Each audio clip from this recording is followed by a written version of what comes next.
बाप अगर नबी भी हो, मां अगर खराब है तो बच्चे खराब होंगे।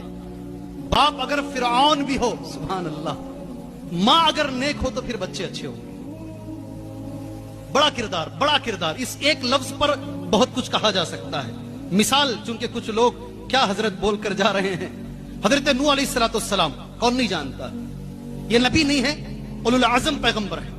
5 बड़े पैगंबरों में से एक है, सुभान अल्लाह। हजरत नूह अलैहिस्सलाम पैगंबर रहने के बावजूद सूरह तहरीम की आयत के मुताबिक इनकी बीवी गलत थी। इनकी बीवी गलत थी, ये पैगंबर थे, सुभान अल्लाह। इसलिए बच्चा गलत निकला। नूह ने बड़ा ललकारा, बच्चे आ जा कश्ती के अंदर, लेकिन बच्चा नहीं आया, सुभान अल्लाह। बाप नबी भी हो, मां के अखलाक अगर खराब हैं तो बच्चा कभी अच्छा नहीं होगा। एक और मिसाल तुम्हारे सामने मैं इंशाअल्लाह पेश कर दूं। बाप पैगंबर भी हो, सुभान अल्लाह, मां अगर खराब है तो फिर बच्चों पर असरात बुरे पड़